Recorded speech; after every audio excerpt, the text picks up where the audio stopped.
ಪರಂ ಶಾಂತಿ Kannada YouTube channel ಪರಂ ಶಾಂತಿ ಬೇಹದ್ ಜ್ಞಾನಕ್ಕೆ ಸ್ವಾಗತ. ಇಂದು ನಾವು ಪ್ರಕೃತಿ ಮತ್ತು ಮಾಯೆ ಎಂಬುದು ಏನು ಎನ್ನುವುದನ್ನು ಜ್ಯೋತಿ ಪ್ರಕಾಶ್ ಭಾಯಿಯವರು ಹೇಳುವಂತೆ ತಿಳಿದುಕೊಳ್ಳೋಣ. ಪ್ರಕೃತಿ ಮತ್ತು ಮಾಯೆ ಎಂಬ ಶಬ್ದವನ್ನು ನಾವು ಜ್ಞಾನ ಮಾರ್ಗದಲ್ಲಿ ಬಹಳಷ್ಟು ಬಾರಿ ಕೇಳಿರುತ್ತೇವೆ. ಜ್ಞಾನ ಮಾರ್ಗದಲ್ಲಿ ಯಾರು ಪುರುಷಾರ್ಥಿಗಳಾಗಿದ್ದಾರೋ ಅವರು ಜ್ಞಾನ ಮಾರ್ಗದ ಬೇಸಿಕ್ಕನ್ನು ತಿಳಿದುಕೊಳ್ಳೋದು ಬಹಳ ಮುಖ್ಯ. ಅಂದರೆ ನಾನು ಯಾರು, ಪ್ರಕೃತಿ ಎಂದರೆ ಏನು, ಮಾಯೆ ಎಂದರೆ ಏನು, ಇದನ್ನೆಲ್ಲ ತಿಳ್ಕೊಳ್ಬೇಕು. ಕೆಲವೊಮ್ಮೆ ನಾವು ಜ್ಞಾನದ ಅಭಾವದಿಂದಾಗಿ ಈ ಪ್ರಕೃತಿ ಒಂದು ಮಾಯೆ, ಇದು ನಮಗೆ ಕಷ್ಟವನ್ನು ಕೊಡ್ತಾ ಇದೆ, ಭಗವಂತನೇ ಈ ಮಾಯೆಯನ್ನು ಸೃಷ್ಟಿ ಮಾಡಿದ್ದಾನೆ ಅಂತೆಲ್ಲ ಹೇಳುತ್ತೇವೆ. ಇದು ಅಜ್ಞಾನದ ಸ್ಥಿತಿಯಾಗಿದೆ.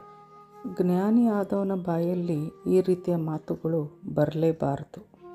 ಅಜ್ಞಾನಿಯಾದವನು ತನ್ನ ಬುದ್ಧಿ ಮತ್ತು ಚಿಂತನದಿಂದ ಆತ ಈ ಆತ್ಮನ ಸ್ವರೂಪ, ಅದರ ಚೇತನ ಶಕ್ತಿಯನ್ನು ಅರಿಯದಿದ್ದಾಗ ಈ ರೀತಿಯ ಅಜ್ಞಾನದ ಮಾತುಗಳು ಬರುತ್ತವೆ. ಹಾಗಾದರೆ ಪ್ರಕೃತಿ ಮತ್ತು ಪುರುಷ ಅಂತಂದರೆ ಏನು, ಮಾಯೆ ಅಂದರೆ ಏನು? ಪ್ರಕೃತಿ ಜಡವಾಗಿದೆ ಮತ್ತು ಪುರುಷ ಸಂಕಲ್ಪವನ್ನು ಮಾಡ್ತಾನೆ. ಈ ಸಂಕಲ್ಪವನ್ನು ಪ್ರಕೃತಿಯು ಕಾರ್ಯರೂಪಕ್ಕೆ ತರುತ್ತಾಳೆ. ಅಂದರೆ ಪುರುಷನ ಸಂಕಲ್ಪಕ್ಕೆ ಪ್ರಕೃತಿಯು ಒಂದು ರೂಪವನ್ನು ಕೊಡುತ್ತಾಳೆ. ಪ್ರಕೃತಿಯು ಯಾವ ಸಂಕಲ್ಪವನ್ನು ಮಾಡುವುದಿಲ್ಲ ಮತ್ತು ಆಕೆಯಲ್ಲಿ ಯಾವುದೇ ರೀತಿಯ ಇಚ್ಛೆಗಳು ಸಹ ಇರುವುದಿಲ್ಲ. ಇಚ್ಛಾಶಕ್ತಿ ಅನ್ನುವುದು ಇರೋದು ಆತ್ಮನಲ್ಲಿ. ಈ ಆತ್ಮನ ಇಚ್ಛಾಶಕ್ತಿಯನ್ನು ಪ್ರಕೃತಿಯು ಅದಕ್ಕೆ ಒಂದು ರೂಪ ಕೊಡುತ್ತಾಳೆ ಅಷ್ಟೆ. ಮಾಯೆ ಎಂದರೆ ಯಾವುದು ತನ್ನ ಸ್ವರೂಪದಲ್ಲಿ ಇರದೆ ಬೇರೊಂದು ರೂಪದಲ್ಲಿ ಇರುತ್ತದೆಯೋ ಅದನ್ನೇ ನಾವು ಮಾಯೆ ಎನ್ನುತ್ತೇವೆ. ಅಂದರೆ ಮಾಯೆ ತನ್ನ ಒರಿಜಿನಲ್ ರೂಪದಲ್ಲಿರದೆ ಬೇರೆ ಒಂದು ಸ್ವರೂಪದಲ್ಲಿ ಇರುತ್ತದೆ, ಅದನ್ನೇ ನಾವು ಮಾಯೆ ಎನ್ನುತ್ತೇವೆ. ಇಲ್ಲಿ ಮುಖ್ಯವಾಗಿ ತಿಳಿದುಕೊಳ್ಳುವಂತಹ ಅಂಶವೆಂದರೆ ಪ್ರಕೃತಿಯು ಪರಿವರ್ತನಶೀಲವಾಗಿದ್ದು ತನ್ನ ರೂಪವನ್ನು ಪ್ರಕೃತಿಯು ಬದಲಾಯಿಸುತ್ತಾ ಇರುತ್ತದೆ. ಅಂದರೆ ಪ್ರಕೃತಿಯು ಮಾಯೆಯ ಕಾರ್ಯವನ್ನು ಮಾಡುತ್ತಿದೆ. ಇದರ ಕಾರಣವನ್ನು ಸಹ ನಾವು ತಿಳಿದುಕೊಳ್ಬೇಕು.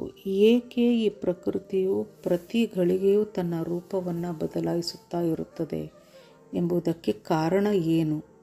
ಎಲ್ಲ ಕಾರಣಕ್ಕೂ ಒಂದು ನಿವಾರಣೆ, ಅಂದರೆ ಎಲ್ಲದಕ್ಕೂ ಒಂದು ಕಾರಣ ಇರುತ್ತದೆ. ಪ್ರತಿಯೊಂದು ಕಾರ್ಯಕ್ಕೆ ಕಾರಣವೆನ್ನುವುದು ಇದ್ದೇ ಇದೆ. ಯಾವುದೂ ತನ್ನ ಯಥಾರ್ಥ ರೂಪದಲ್ಲಿ ಇರುವುದಿಲ್ಲವೋ ಅದುವೇ ಮಾಯೆ. ನಾವು ಬ್ರಹ್ಮ ಸತ್ಯ ಮತ್ತು ಜಗತ್ ಮಿಥ್ಯಾ ಎಂದು ಹೇಳಿದಾಗ ಇಲ್ಲಿ ಜಗತ್ತು ಎಂದರೆ ಸೃಷ್ಟಿ. ಈ ಸೃಷ್ಟಿಗೆ ಅಸ್ತಿತ್ವವೇ ಇಲ್ಲ ಎಂದು ತಿಳಿದುಕೊಳ್ಳಬೇಡಿ. ಬ್ರಹ್ಮ ಎಷ್ಟು ವಾಸ್ತವಿಕವಾಗಿದೆಯೋ ಅಷ್ಟೇ ಈ ಸೃಷ್ಟಿಯೂ ಸಹ ವಾಸ್ತವಿಕವಾಗಿದೆ. ಆದರೆ ಪ್ರಕೃತಿಯು ಪರಿವರ್ತನಶೀಲವಾಗಿದೆ.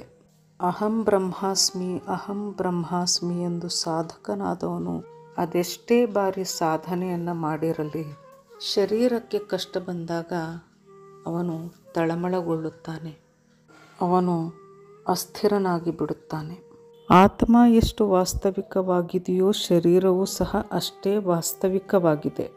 ಏಕೆಂದರೆ ಆತ್ಮ ಆ ದುಃಖವನ್ನು, ಆ ಕಷ್ಟವನ್ನು ಅದು ಅನುಭವಿಸುತ್ತದೆ.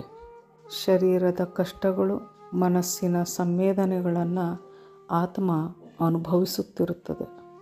ಬ್ರಹ್ಮ ಸತ್ಯ, ಜಗತ್ ಮಿಥ್ಯ.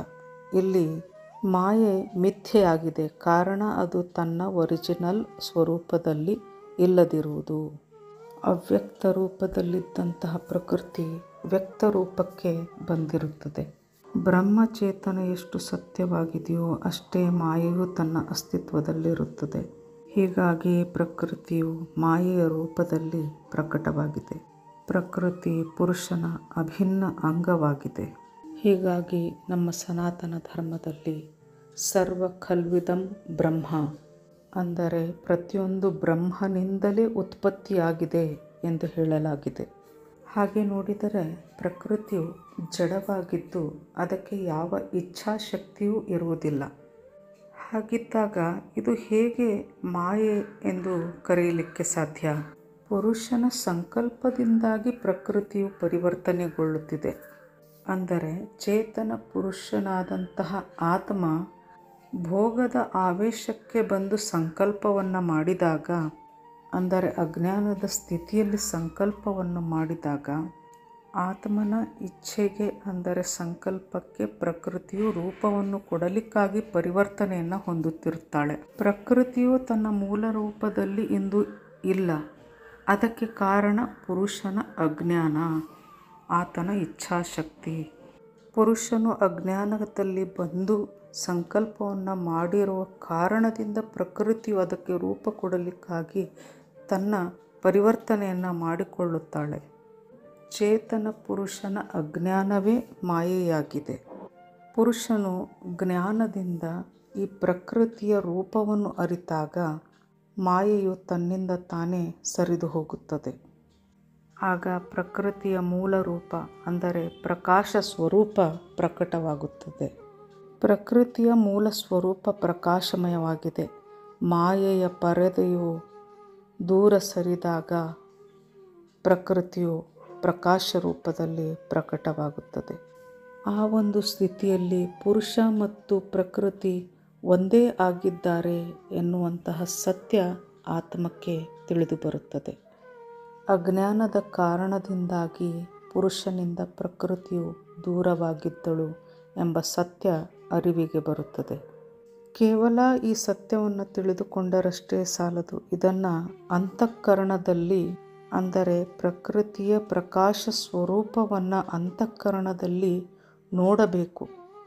ಇದುವೇ ಜ್ಞಾನದ ಪ್ರಕಾಶವಾಗಿದೆ.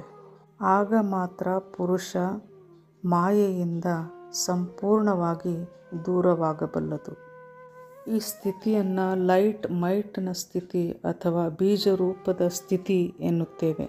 ಈ ಸ್ಥಿತಿಯನ್ನು ಧ್ಯಾನಾವಸ್ಥೆಯಲ್ಲಿದ್ದುಕೊಂಡು ಇದರ ಅನುಭೂತಿಯನ್ನು ಪಡೆದಾಗ ಸೃಷ್ಟಿಯ ಎಲ್ಲ ರಹಸ್ಯಗಳು ತಿಳಿದು ಬರುತ್ತವೆ. ಇದುವೇ ನಿಜವಾದಂತಹ ರಾಜಯೋಗವಾಗಿದೆ. ಇದಕ್ಕಾಗಿ ಜ್ಞಾನದ ಅಭ್ಯಾಸವನ್ನು ಮಾಡಬೇಕಾಗಿದೆ. ಇದು ಬುದ್ಧಿಯ ಯೋಗವಾಗಿದೆ. ಒಂದು ರೀತಿ ಜ್ಞಾನದಿಂದ ತಿಳಿದುಕೊಂಡು ನೋಡಿದಾಗ ಪ್ರಕೃತಿಯೇ ವ್ಯಕ್ತವಾಗಿದ್ದು ಅದರ ಮೂಲ ಸ್ಥಿತಿಯು ಅವ್ಯಕ್ತ ರೂಪದ್ದಾಗಿರುತ್ತದೆ. ಅಂದರೆ ಒಂದು ಕಾಲದಲ್ಲಿ ಪ್ರಕಾಶಮಯವಾಗಿದ್ದಂತಹ ಪ್ರಕೃತಿಯು ಇಂದು ಜಡರೂಪಕ್ಕೆ ಬಂದಿದೆ ಮತ್ತು ಈ ಜಡ ಪ್ರಕೃತಿಯು ತನ್ನ ಮೂಲ ಸ್ವರೂಪವಾದಂತಹ ಪ್ರಕಾಶಮಯ ಸ್ವರೂಪಕ್ಕೆ ಪರಿವರ್ತನೆಯಾಗುವುದನ್ನೇ ನಾವು ಪರಿವರ್ತನೆ ಅಥವಾ ವಿಶ್ವ ಪರಿವರ್ತನೆ ಎಂದು ಹೇಳುತ್ತೇವೆ. ಪುರುಷ ಚೇತನವು ಮೊದಲೂ ಸಹ ಅವ್ಯಕ್ತದಲ್ಲಿಯೇ ಇತ್ತು, ಇಂದಿಗೂ ಸಹ ಅವ್ಯಕ್ತದಲ್ಲಿಯೇ ಇದೆ. ಎಂದು ಪುರುಷನು ಜ್ಞಾನವನ್ನು ಧರಿಸುತ್ತಾನೆಯೋ ಅಂದು ಜಡವಾಗಿದ್ದಂತಹ ಈ ವ್ಯಕ್ತ ಪ್ರಕೃತಿಯು ಅವ್ಯಕ್ತ ಅಂದರೆ ಪ್ರಕಾಶ ರೂಪದಲ್ಲಿ ಪರಿವರ್ತನೆಯಾಗುತ್ತದೆ. ಪ್ರಕೃತಿಯು ಪ್ರಕಾಶಮಯವಾಗಿತ್ತು ಎಂದು ಅರಿತುಕೊಳ್ಳುವುದೇ ಜ್ಞಾನದ ಸಾರವಾಗಿದೆ. ಆತ್ಮವು ತನ್ನ ಪುರುಷಾರ್ಥದಿಂದ ಈ ಜ್ಞಾನವನ್ನು ತಿಳಿದುಕೊಂಡಾಗ ಅದು ಸಂಪೂರ್ಣವಾಗಿ ಮಾಯೆಯಿಂದ ದೂರ ಸರಿಯುತ್ತದೆ. ಇದಕ್ಕೆಲ್ಲ ಒಂದೇ ಉಪಾಯ, ಜ್ಞಾನವನ್ನು ಅಂತಃಕರಣದಲ್ಲಿ ಧರಿಸಿಕೊಳ್ಳುವುದು. ಉದಾಹರಣೆಗೆ, ನನ್ನ ಈ ಶರೀರ ಪ್ರಕೃತಿ. ನಾನು ಕಾಣುತ್ತಿರುವ ಬಾಹ್ಯ ವಸ್ತುಗಳೆಲ್ಲವೂ ಪ್ರಕೃತಿಯೇ ಆಗಿದೆ. ಅಂದರೆ ನಾನು ಆತ್ಮನ ಹೊರತುಪಡಿಸಿ ಪ್ರತಿಯೊಂದೂ ಪ್ರಕೃತಿಯ ರೂಪವೇ ಆಗಿದೆ. ಎಲ್ಲ ರೀತಿಯ ರೂಪ, ಗಂಧ, ಸ್ಪರ್ಶ ಪ್ರತಿಯೊಂದೂ ಸಹ ಪ್ರಕೃತಿಯೇ ಆಗಿದೆ. ನಾವು ನೋಡುತ್ತಿರುವ ಪ್ರತಿಯೊಂದು ದೃಶ್ಯವೂ ಸಹ ಸಂಕಲ್ಪದಿಂದ ಆಗಿದೆ. ಇದರ ನಿಜವಾದ ಸ್ವರೂಪ ಪ್ರಕಾಶ ಸ್ವರೂಪವಾಗಿತ್ತು. ಇದನ್ನು ನಾವು ಅಂದರೆ ಆತ್ಮವು ಅರಿಯದೆ ಈ ಸ್ಪರ್ಶ, ಗಂಧ, ರೂಪ, ರಸ ಈ ದೃಶ್ಯಗಳಲ್ಲಿ ನಾವು ಸಿಲುಕಿಕೊಂಡಿರುವುದು, ಇದೇ ಸತ್ಯವೆಂದು ತಿಳಿದುಕೊಳ್ಳುತ್ತಿರುವುದೇ ಮಾಯೆಯಾಗಿದೆ. ಅಂದರೆ ಅಜ್ಞಾನವೇ ಮಾಯೆಯಾಗಿದೆ. ಪ್ರತಿಯೊಂದು ಬೇಹದ್ನ ಪರಮಾತ್ಮ ಅಂದರೆ ಆಲ್ಮೈಟಿಯ ಅಧೀನದಲ್ಲಿದೆ. ಆ ಪರಮಪಿತ ಸರ್ವ ಸಮರ್ಥನಾಗಿದ್ದಾನೆ. ಅವನನ್ನು ಅರಿತುಕೊಂಡಾಗ ಎಲ್ಲ ಜ್ಞಾನವೂ ನಮಗೆ ತಿಳಿದು ಬರುತ್ತದೆ. ಇದನ್ನೇ ರಾಜಯೋಗ ಎನ್ನುತ್ತಾರೆ. ಪರಂ ಶಾಂತಿ, ಬೇಹದ್ ಕಿ ಪರಂ ಶಾಂತಿ.